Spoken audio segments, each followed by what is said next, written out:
Con Damaris fuimos colegas cuando trabajaba en salud global en una empresa pequeña en Helsinki. Trabajamos juntas en algunos proyectos. Uno de esos proyectos, por ejemplo, nos llevó un par de veces a la India para trabajar con desnutrición infantil en niños de menos de 5 años. Con esto les quiero decir que nos conocemos bien y quizás algunas cosas se me pasaron preguntarle porque conozco cómo trabaja. Espero igual haberle hecho una buena entrevista y les pique la curiosidad de querer mirar más lo que hace su cooperativa. Damaris Rodríguez es diseñadora y trabaja en salud global. En esta charla nos cuenta cómo llegó a trabajar en salud global y nos da su perspectiva sobre el diseño. Ella dice, por ejemplo, que las consultoras chicas de diseño fueron vendidas a grandes monopolios y el diseño tiene que respirar diversidad. Por eso es importante esto de trabajar con distintos formatos, como la cooperativa que ellas empezaron. Una cosa que dice Damaris, que me encanta, es: creo que tenemos que escuchar más, tenemos que construir desde la escucha activa. Ella lo dice en relación a escuchar a la gente para la que diseñamos. Para mí, esa escucha activa también se podía expandir. Por eso dedico mucho tiempo a escuchar a diseñadores, preguntarles qué hacen y por qué.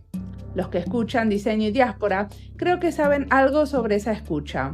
Y es una escucha activa cuando usamos algo de lo que escuchamos en nuestro trabajo, en la vida, o cuando se comunican conmigo y me dicen a quién les gustaría escuchar. Escuchemos su historia. Mi nombre es Mariana Salgado, esto es Diseño y Diáspora.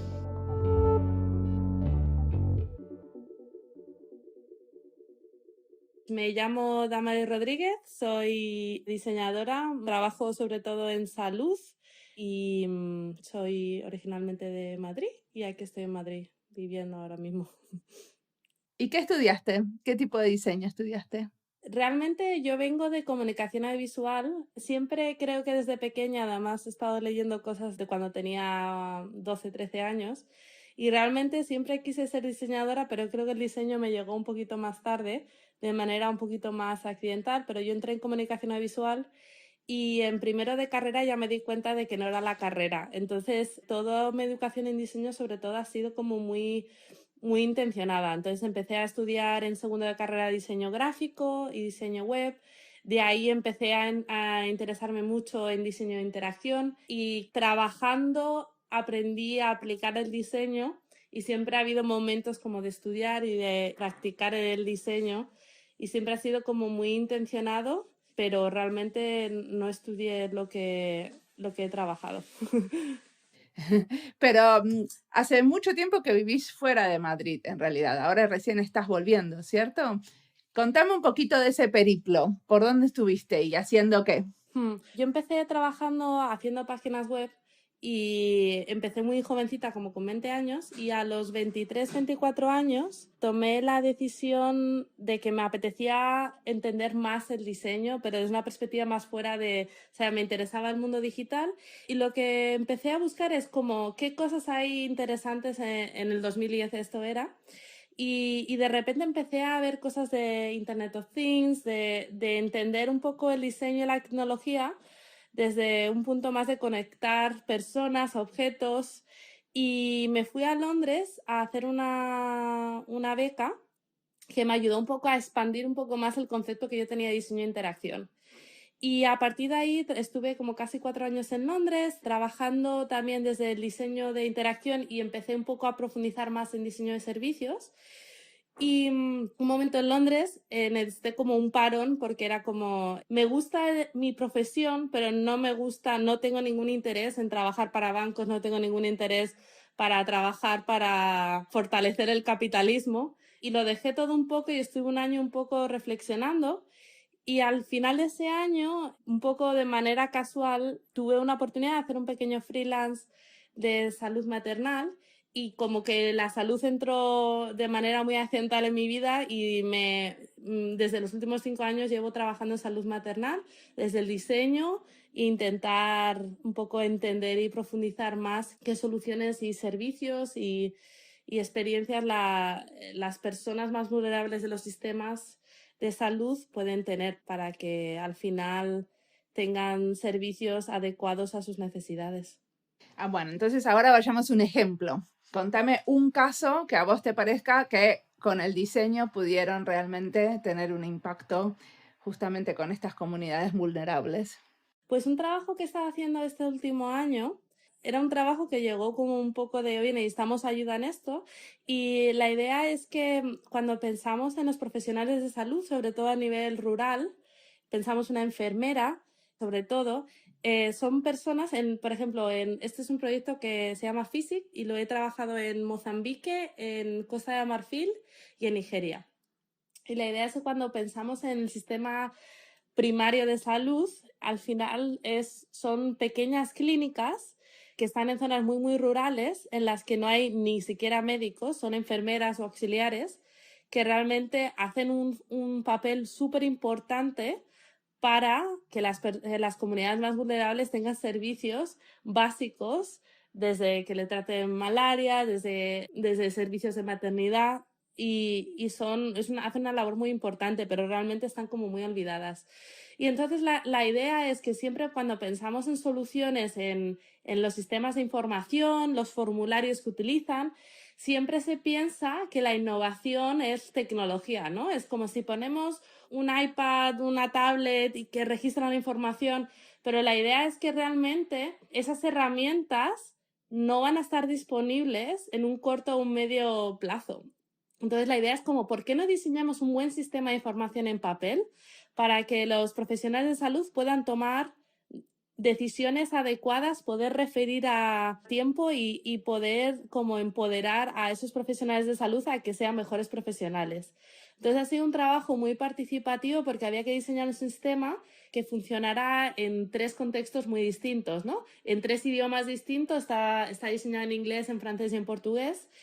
Y lo interesante de este proyecto, aparte del proceso de diseño, ¿no? de intentar crear un sistema que realmente ayude a esas enfermeras, ahora mismo empezó hace unos meses y va a seguir continuando, empezó en Nigeria hace unos meses y ahora va a empezar el piloto, y es un trial, es una evaluación muy, muy en profundidad de qué impacto va a tener esta herramienta en la salud de las personas y cómo los profesionales de salud se encuentran utilizando esta herramienta. Entonces va a ser una evaluación de un año y la verdad que estoy muy, muy contenta, sobre todo porque muchas veces el problema del diseño es que se diseña mucho y se implementa poco, ¿no?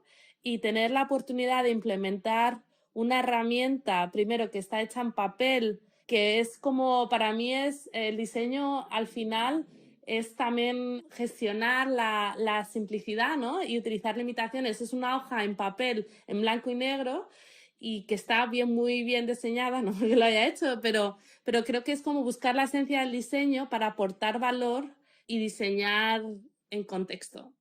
Pero decime una cosa, ¿qué tiene esta hoja? O sea, ¿cómo está cambiando el proceso o cómo está cambiando el hacer profesional de estas enfermeras a partir de esta hoja? Pues yo creo que la diferencia, esto es algo que llevo pensando, normalmente un formulario son campos abiertos, ¿no? Tú piensas nombre y al final es un sistema, el papel en general tiene un problema, ¿no? Que solo al final va en una dirección, ¿no? Tú escribes información y no te recibe nada a cambio, ¿no? Y esa información va a alguien de un gobierno que toma a lo mejor decisiones o que tiene mayor conocimiento de toda esa agregación de datos, ¿no? La idea es un poco lo que hemos trabajado mucho ha sido como en aplicar lo que es principios de diseño de interacción, y lo que hace, por ejemplo, es que tiene como tiene doble dirección, ¿no? Yo escribo algo y hemos creado unos códigos como de alerta, ¿no? Entonces hay como hay como un cuadradito que cada vez que yo escribo algo o marco algo y hay un símbolo en un cuadrado, significa que todo va bien, ¿no? Que no hay ningún problema. Pero, por ejemplo, hemos diseñado un símbolo que se llama un rombo y cada vez que una persona, que un profesional marca el rombo, significa que hay un gran problema. Imagínate que un bebé de menos de 2 años tiene fiebre, eso es un problema que es muy, muy grave. Ese niño tiene que ir a un nivel superior del sistema de salud para que sea asistido de una manera, porque ese niño puede tener un problema muy grave en un periodo corto de tiempo, ¿no? Hay una parte que no entiendo. ¿Cómo me aparece un cuadrado si es un papel? Claro, entonces tú imagínate que pone, el niño está vomitando todo, y entonces pone sí o no, ¿vale? Si yo marco sí, significa que eso es un problema. Al final lo que estás ayudando es a diagnosticar lo que le está pasando al niño que tienes enfrente tuya. Sí, sobre todo en salud infantil, lo que estamos ayudando es a evaluar la situación del niño y a ayudar a diagnosticar la salud del niño que tienes enfrente. Está bien, pero ¿cómo la enfermera marcándolo en el papel se da cuenta? Porque no es solo que escribes si sí, si no. Si tú pones un sí, tiene un rombo, y si es que no, es un cuadrado. Entonces estamos metiendo toda la lógica de un protocolo clínico en un formulario de papel. Ok. Y hay en algún lugar una mención que dice si dibujaste 3 rombos, es un problema. Claro, entonces todo el sistema de información que son el área de vacunación, de salud maternal, de tuberculosis, de VIH, todos esos formularios tienen el mismo diseño. Entonces, realmente estamos utilizando un código visual que aplica a todas las áreas de salud. Entonces, es como un estándar. Entonces, es muy fácil. Realmente, una vez que aprendes esos 3 símbolos, todo funciona de esa manera.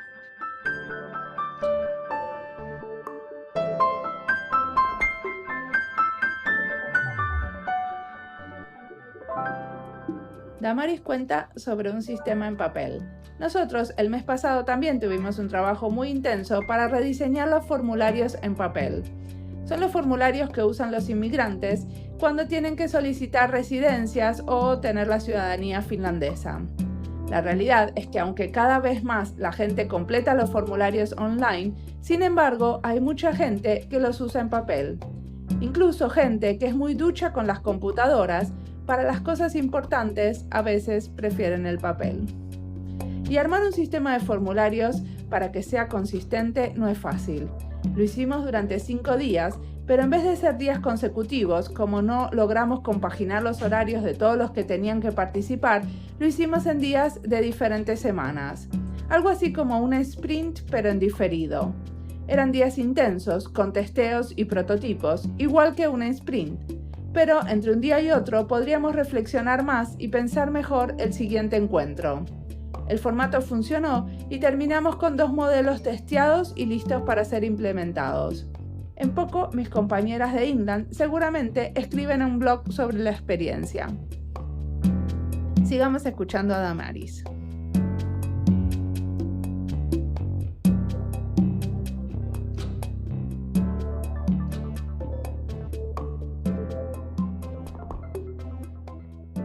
Y contame un poco, ¿desde dónde estás haciendo este trabajo? Porque tengo entendido bien que tienen una cooperativa, ¿no?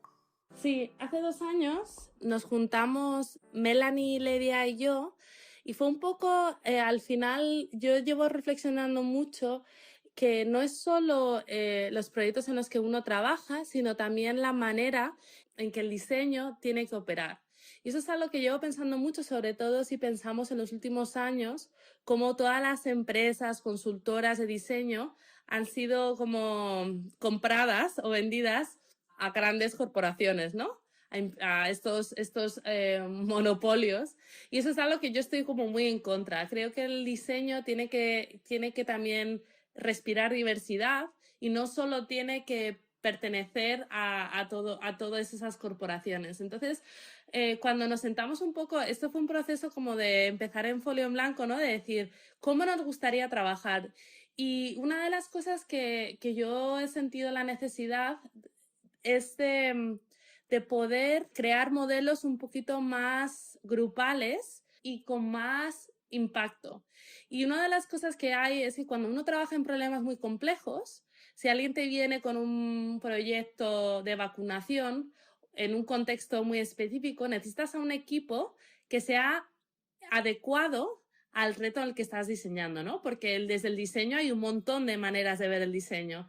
Entonces, si hay un reto, lo importante es tener una red y la idea con Sonder es de diseñar una red global de personas que estén trabajando en diferentes lugares con diferentes retos, que sean personas que realmente tengan una motivación y una responsabilidad como cómo hacer el trabajo de diseño. O sea que ustedes lo que hicieron es formar una cooperativa que agrupa diferentes profesionales que ustedes los van como poniendo en diferentes proyectos de acuerdo al reto que tengan. Exactamente. Entonces, la idea, hay personas que lideran ciertos proyectos, no solo, ahora somos 7 miembros y hay bastantes colaboradores. Entonces, la idea es crear una red que estemos trabajando. Sobre todo, uno de los problemas que yo veo con el diseño, sobre todo en el mundo de la consultoría, es que la gente no se implica, ¿no? O sea, al final tienes una persona que está trabajando en un proyecto y a los 6 meses desaparece, aparece otra profesional. Y yo, por ejemplo, ahora mismo es como de, me voy a comprometer en este proyecto el próximo año de mi vida. Entonces yo me comprometo personalmente y yo sí que siento que la gente percibe mucho el valor del compromiso a la hora de intentar trabajar y aportar valor, ¿no? Porque tengo la sensación de que hay proyectos en los que pasa mucha gente y se pierde mucho el conocimiento y sobre todo la falta de implicación, ¿no?, que pueda haber con esa rotación. Bueno, de hecho, ya que tengas esta especialización en salud maternal hace 5 años, es una cosa bastante especial dentro del diseño cuando muchos son como más generalistas, ¿no? Sí, y también yo creo que eso es otra cosa que yo creo que hay que, a lo mejor no sé si voy a trabajar toda mi vida en salud, pero para mí el poder profundizar en un área y dedicarle tiempo a estudiar, a entender todo lo que ocurre en salud global, yo creo que es muy necesario. No digo que todos los diseñadores necesitemos eso, pero sí que creo que necesitamos mucha más profundidad para intentar resolver como problemas más complejos, ¿no? Porque si no, siempre nos quedamos en soluciones muy superficiales. Yo estoy totalmente de acuerdo con vos y aparte creo que somos más fuertes como diseñadores cuando entendemos más sobre la sustancia de lo que estamos trabajando, que no solamente entendemos sobre nuevos procesos y nuevas metodologías para hacer las cosas, sino que también entendemos, entendemos más el contexto y entendemos como el contenido. Sí, sí, totalmente de acuerdo. Muy bien. Y entonces contame en Madrid cómo haces para conectarte con los diseñadores de Madrid cuando en realidad tu trabajo casi siempre es en India, en Mozambique, en Nigeria, en otros países. Yo llevo casi 9, 10 años trabajando fuera de España y siempre me ha parecido que es como muchas veces uno se va lejos, ¿no? Y trabaja con muchos extraños y a veces es como, y me pasa, ¿no? Que a veces que ahora trabajo desde Madrid y realmente no trabajo en España, ¿no? Cuando veo que hay mucha necesidad, sobre todo el tipo de proyectos que yo hago, ¿no? De diseños muy complejos y de entender problemas muy complejos. En España, por ejemplo, en todo el contexto de lo público, está en una situación muy, muy triste todavía, ¿no? Y hay muy pocos recursos y muy poca intención, ¿no? De poder construir un poco más servicios que estén más desarrollados y centrados en el ciudadano. Y siempre he intentado, y eso es algo que sí que quiero trabajar más, ¿no? Desde lo local y a lo global, ¿no? Y desde lo local, un poco lo que de repente nos juntamos un grupo de mujeres que nos apetece mucho reflexionar sobre cómo se hace un diseño desde una perspectiva feminista. Y eso es algo que yo llevo reflexionando, aunque muchas veces en mi trabajo no puedo aplicarlo de una manera directa, y reflexionar desde el lado más teórico, de juntarnos personas muy, muy diversas, porque hay gente más desde el diseño, gente desde la investigación, y es súper bonito, ¿no? A lo mejor todavía no tenemos claro un poco hacia dónde va, pero sí que tenemos clara la necesidad que hay y que tenemos que seguir escribiendo, que tenemos que ayudar también. Es una de las cosas que nos apetece mucho, es crear herramientas para que otras personas, cuando quieran diseñar desde una perspectiva feminista, tengan herramientas para que les ayude también a reflexionar, ¿no? Porque una de las cosas al final es que ejecutamos y muchas veces no nos paramos, ¿no?, a reflexionar. Y yo de verdad, personalmente, para mí está siendo una aventura súper bonita y estoy aprendiendo un montón y a ver un poco cómo va avanzando en los próximos meses. ¿Y tienen algún blog, tienen algún lugar donde se puede leer lo que están haciendo o seguir un poco este colectivo? Acabamos de sacar una página web que se llama dicenafeminista.com y aquí ahora mismo la acabamos de sacar hace unas semanas y tenemos aquí está un poco la intención y ya estamos como generando poco a poco contenido y la idea es ir evolucionando esta página donde no solo hablemos de nosotras, sino que hablemos un poco también de lo que estamos reflexionando en ese momento. Perfecto, y la idea es crear material más que nada en español, ¿cierto? Exactamente, o sea, la idea, y esto también es algo que llevo pensando, ¿no? Yo trabajo muchísimo en inglés y yo tengo la necesidad y además sobre todo de escribir más en español porque creo que hay mucho trabajo impresionante que se hace desde el diseño en español y tenemos que celebrarlo más, hablarlo más y reflexionar más en español. Sí, y aparte yo creo que es especialmente interesante que vos estés siendo parte de este colectivo feminista y tratando de reflexionar sobre eso, porque justamente en el área de salud maternal hay muchas mujeres y la mayor parte del trabajo que vos haces, si no me equivoco, es con mujeres cuando vas al campo a trabajar, ¿cierto? Sí, y además, por ejemplo, ahora estoy en un proyecto que todo el equipo de investigación somos mujeres o sea, somos 16 mujeres y un hombre, ¿no? En total. Y dentro del equipo que estábamos haciendo la investigación en Kenia, teníamos un equipo de 12 investigadoras. O sea, al final, eso para mí es muy, muy bonito, ¿no? También el utilizar estos procesos también para empoderar más a las diseñadoras, porque si miramos los números en cuestión de liderazgo, o sea, hablamos mucho de la igualdad y de muchos de los valores del diseño, pero los aplicamos en casa muy, muy poco, ¿no? O sea, al final vemos el liderazgo todavía sigue siendo muy masculino en el diseño y valores muy masculinos, ¿no? A la hora de entender el diseño. Y yo creo que tenemos que, al final, creo que hay mucho valor femenino, ¿no? En los procesos participativos, en la co-creación, que creo que el futuro del diseño va hacia esa dirección, ¿no? ¿Cuáles son los valores que te parecen muy masculinos que están en el diseño?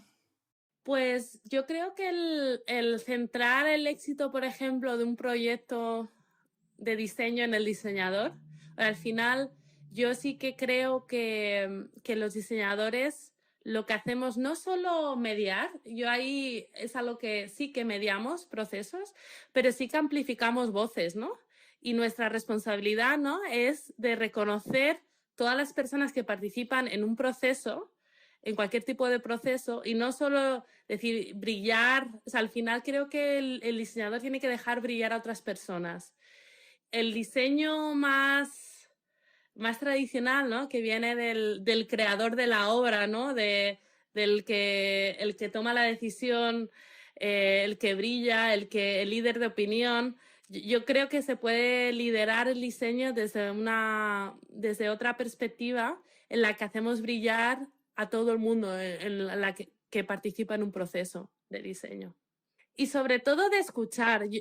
Sobre todo yo creo que lo importante es escuchar. Yo creo que muchas veces los diseñadores somos muy de hablar, ¿no? Creemos que el aportar es el decir, ¿no? Y yo creo que tenemos que escuchar más.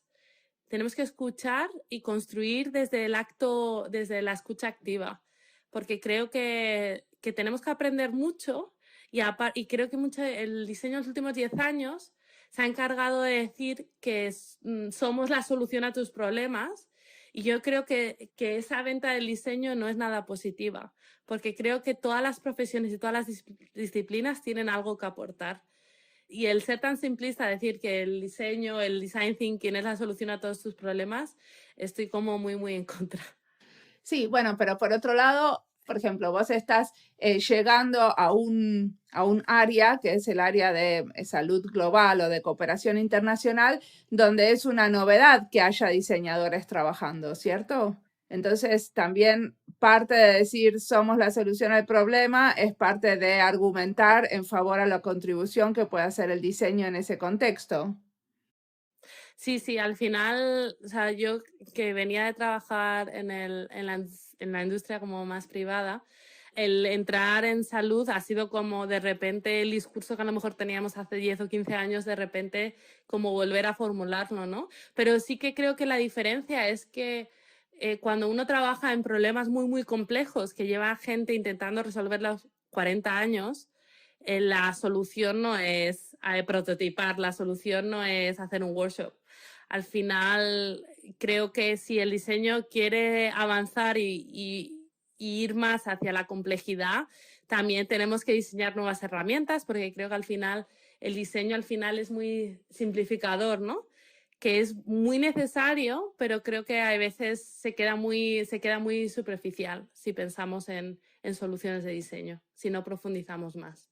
¿Y estas nuevas herramientas cuáles serían? Porque un workshop y un prototipo son herramientas también, ¿no? Sí, yo creo que tengo una compañera de Sondergate que siempre habla del slow design, ¿no? Que es, creo que mucho del diseño, ¿no? Hablamos desde la rapidez, de la inmediatez, porque tenemos muchas herramientas visuales, ¿no? Para visualizar cosas rápidas. Pero creo que también tenemos que diseñar desde una manera más pausada, ¿no?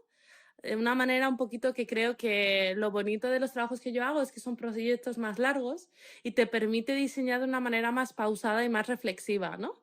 En vez de simplemente utilizar como... Creo que la intuición en el diseño es súper importante, pero tenemos que tener cuidado, ¿no? Y creo que un diseño más pausado y más reflexivo nos puede ayudar a diseñar un poquito mejor para proyectos o problemas más complejos. Perfecto. ¿Y qué estás leyendo, qué estás viendo, qué estás escuchando que te está inspirando en tu trabajo en este momento? Pues yo la verdad cada vez me alejo del diseño para explorar como más temas que hablen de lo mismo pero utilizando otro vocabulario, ¿no?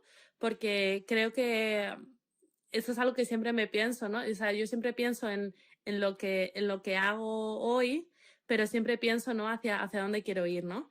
Y para mí, por ejemplo, leer sobre ecología, para mí me ha abierto un montón la perspectiva, porque al final lo que estamos diseñando son sistemas complejos, ¿no? De relaciones, de entender. Y al final yo voy hacia una perspectiva más ecológica, de entender el diseño. Y para mí un libro que llevo, creo, un año y algo leyendo y además lo sigo abriendo, el trabajo de Arturo Escobar a mí me parece como fantástico. Y hay un libro que me llama Designs for the Pluriverse. Para mí es un libro que abro cada 2 semanas y siempre incluso que leo lo que he subrayado, siempre me llevo a algo, ¿no? Y sobre todo leer más sobre sistemas y sobre ecología. Es lo que últimamente tengo ganas de leer. ¿Y qué te imaginas haciendo en unos años? ¿Tenés ganas de ir al sector público de España, por ejemplo? Sí tengo, pero creo que todavía no. Tengo la sensación de que no estoy lista. Tengo la sensación de que ahora estoy diseñando mucho y lo estoy disfrutando un montón, porque muchas veces al final del diseño, ¿no? Una perspectiva de liderazgo acabas gestionando, ¿no? Y yo quiero diseñar. Eso es una decisión que he tomado, que no quiero gestionar. Y sé que cuando te metes más en lo público hay que gestionar más. Es todo un poquito más de gestión, ¿no?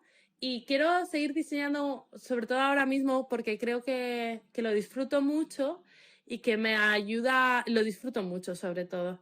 Y me apetece mucho, no solo, o sea, a mí el tema de salud creo que voy a seguir trabajando, pero sí que me apetece más en trabajar también en temas más ambientales y no solo utilizar como un área de salud, sino trabajar, por ejemplo, en varios conceptos. Ahora estoy trabajando en un trabajo que es de salud en un proyecto que se llama Pathways, pero la idea es que estamos intentando ver qué factores sociales y ambientales afectan a la salud de las personas y a la salud de las mujeres y de los niños, ¿no? Y a mí esa mezcla de trabajar desde varios campos, desde la parte más ambiental hasta el lado más social, hasta el lado más de salud, creo que es la dirección o el camino que me gustaría como construir más. Está buenísimo. Y en este proyecto Pathway, ¿en qué países lo están haciendo?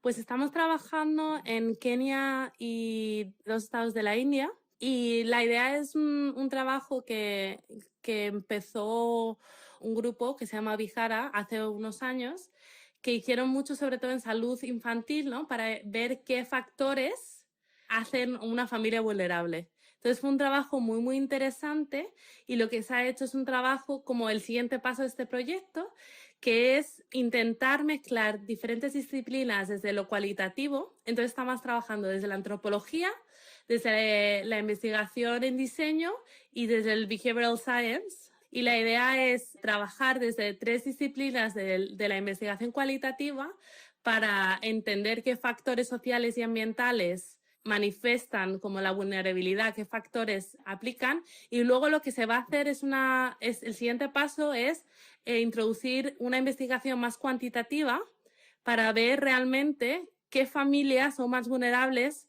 en qué contextos y de qué manera. Y la verdad que es un trabajo muy, muy bonito porque yo estoy aprendiendo muchísimo, ¿no? De ver, por ejemplo, desde lo cualitativo, qué disciplinas, qué vocabulario tenemos, qué cosas nos unen, qué cosas nos diferencian, desde lo cuantitativo, cómo trabajar lo cuantitativo y lo cualitativo y cómo se retroalimentan.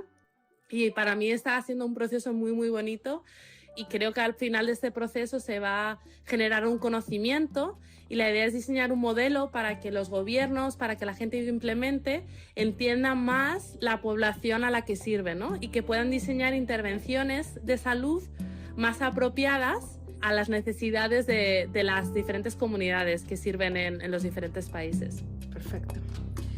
Bueno, muchísimas gracias.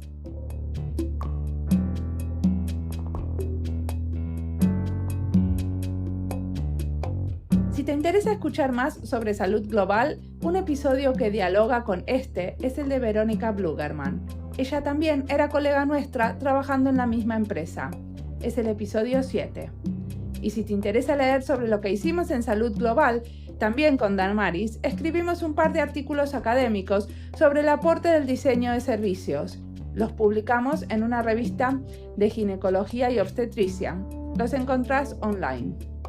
Pero como el tema de salud es recurrente, en estas entrevistas hice una lista de recomendados en nuestra página web. Así que si vas a disenoediaspora.org, en la lista de recomendados podés ver los episodios en salud. Como siempre, la música del podcast es de Julián Pereira con sonidos originales de Antonio Zimmerman. La producción y la edición de sonido es de Andy Fecci. Este podcast está publicado con licencia de Creative Commons con Attributions. Esto fue Diseño y Diáspora.